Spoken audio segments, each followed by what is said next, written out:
हाफिज कुरान हो गया, जिसका दुलारा हाफिज कुरान हो गया।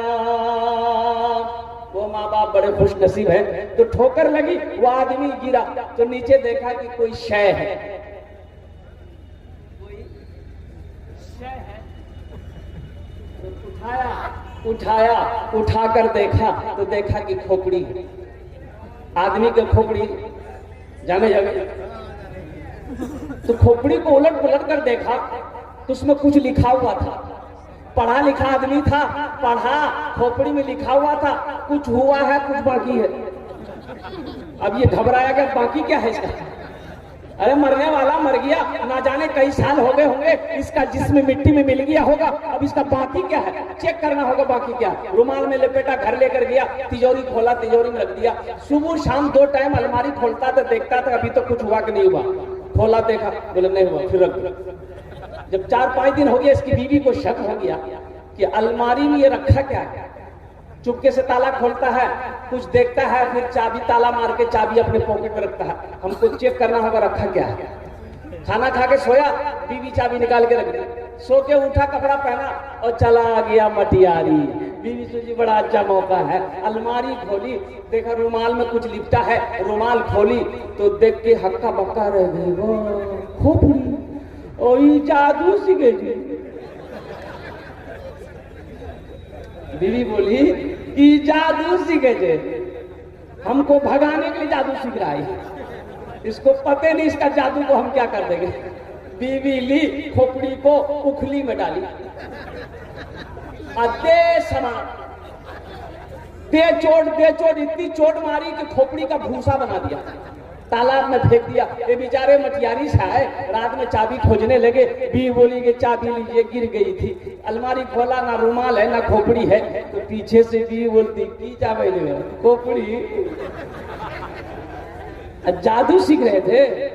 बोले नहीं अल्लाह के बंदी, हम जादू नहीं सीख रहे थे, जल्दी बताओ खोपड़ी का क्या किए। तो बीवी बोली हम उसकी वो हालत किए कि वही जानेगा। बोला क्या किए, वही तो जानना है। तो बीवी बोली उखली में दे के दे समार इतनी चोट मारे, भूसा बना के तालाब में फेंक दिए। उसका शोहर बोला बस करो, बात समझ में आ गई, यही उसका बाकी था। बेकार जिंदगी को तू अपनी सवार ले, बेकार जिंदगी को तू अपनी सवार ले। तौबा का दर खुला है, खुदा को पुकार ले। तौबा का दर खुला है, खुदा को पुकार ले, खुदा को पुकार ले। बहुत सामने हाफिज कुरान का बड़ा ऊंचा मकाम होता है। जिसका बेटा हाफिज कुरान हो गया, उसके बाप का क्या कहना। मैं सलाम करता हूं उनके बाप को। और जिन बच्चों के वालिदैन यहाँ पर आए हैं, जिनके वालिद यहाँ पर आए हैं, गार्जियन यहाँ पर आए हैं, मैं उनसे गुजारिश करूंगा कि वो अगर उनको जहमत ना हो तो थोड़ी सी क्या कहते हैं कि आगे वो आकर बैठे, इसलिए कि उनसे भी कुछ काम लेना है। बेटा हाफिज कुरान बन गया, कुर्बान जाइए। आज लोग स्कूलों में अपने बच्चों को पढ़ाने के लिए जी जान मेहनत कर रहे हैं कि मेरा भी बेटा, अरे मदरसा में पढ़ के क्या हो, बेटा लंगड़ा पैदा हुआ, बेटा ज़हीन पैदा हुआ। वो बच्चा जो मोबाइल देखकर गाना गा रहा है, अभी 4 साल का बच्चा है, मोबाइल देख करके जैसे जैसे मोबाइल में कमर हिला रहा है, बच्चा भी कमर हिला रहा है। तो माँ बोली तो अपने शोहर को कि देखा जब मुन्ना कितना चालाक है। बोला फरवर्ड है, एकदम फरवर्ड होगा, जो देखता है नकल कर लेता है। तो उसका दोस्त बोला कि फरवर्ड होगा, इसको प्रोफेसर बना दो। दूसरा बेटा पैदा हुआ, वो भी फरवर्ड, बोले इसको ऐसा करो वकील बना दो। और तीसरा बेटा पैदा हुआ, एक आंख का काना, एक पैर का लंगड़ा, जहां बैठा दे वहीं बैठा रह जाए, नाक से नेटा चूड़ा, मक्खी पड़ रही है। तो बाप बोला कि मेरा नाम डुबा देगा, पता नहीं क्या करेगा। तो बोला कहे नाम डुबाएगा, कुछ तो करेगा, मतलब शाम भर्ती कर दो, बोली छापा ना दो। लंगड़े बोली साहब है। अब जरा ईमानदारी से बचाइएगा। वक्त गुजरता रहा, बाप का इंतकाल हो गया, एक बेटा प्रोफेसर बन गया, एक बेटा वकील बन गया, और वो लंगड़ा बेटा हाफिज कुरान बन गया। बाप का इंतकाल हो गया, सारे लोग जमा हो गए, तो जनाजे की नमाज कौन पढ़ाएगा? वकील साहब पढ़ाएंगे कि प्रोफेसर साहब पढ़ाएंगे? ये पढ़े थे, बोलो नहीं।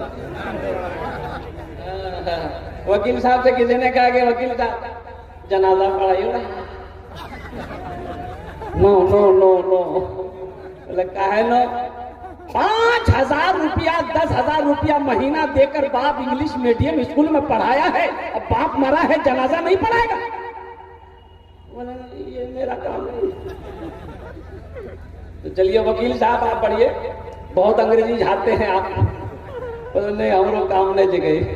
बोले फिर कौन पढ़ाएगा? बोले मेरा एक भाई हाफिज कुरान है ना, लंगड़ा है, वो पढ़ाएगा। हजारों के मजमे को चीरता हुआ वही नाकारा बेटा, वही बेकार बेटा जिसको बेकार समझा गया था, मदरसे में डाल दिया गया था, वही बच्चा हजारों के मजमे को चीरता हुआ आगे बढ़ता है, बाप के जनाजे की नमाज पढ़ाता है। अब बताओ बेटा कौन काम आया?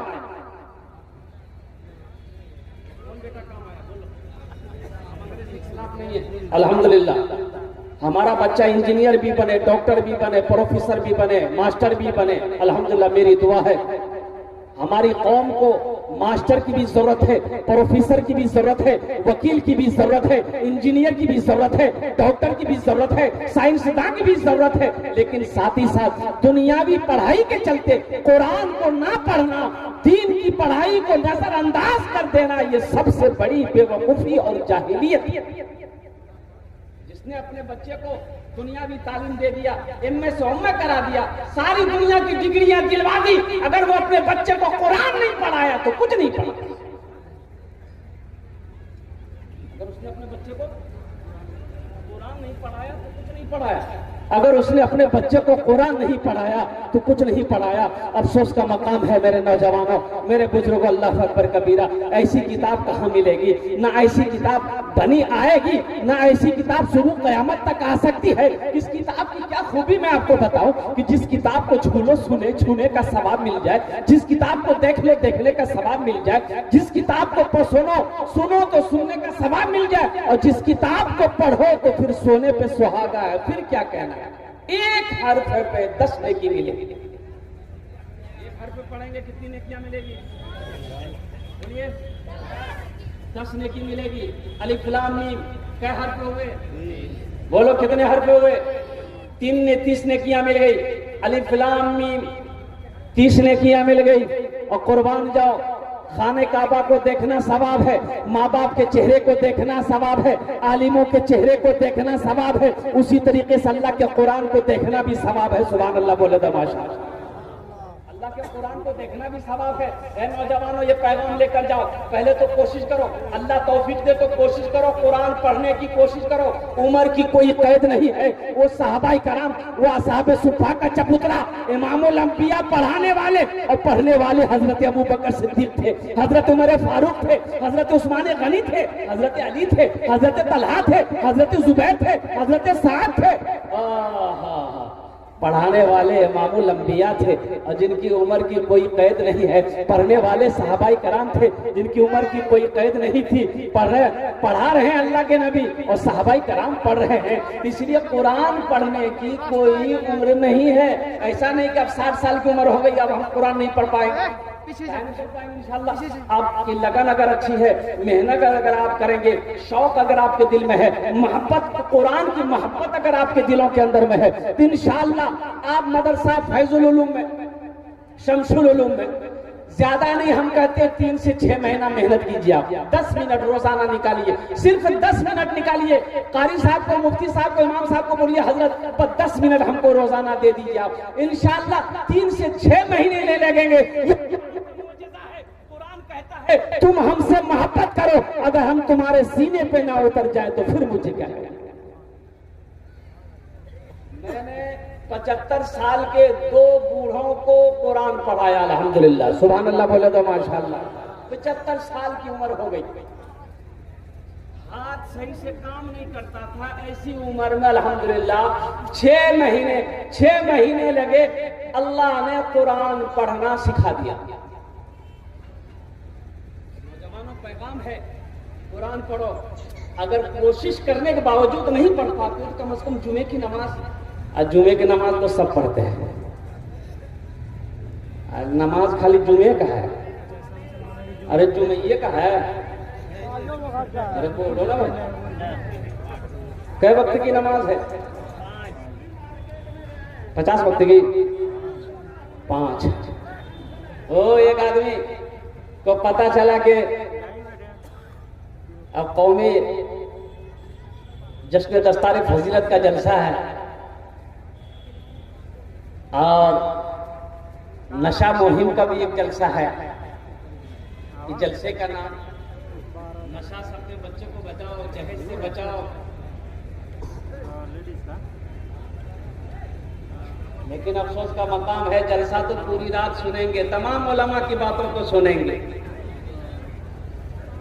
मुकर्रिर तकरीर करेंगे कि जहेज देना हराम है, नहीं लोगे तो लोग बोलेगा नहीं लेंगे, हाथ उठाओ, हाथ उठा देगा। अब कल ले जाकर एरिया में फटफटिया चलाएगा, कसवाएगा जाकर शुरू। मतलब बात सही जगह गलत है। आखिर अमल क्यों नहीं है?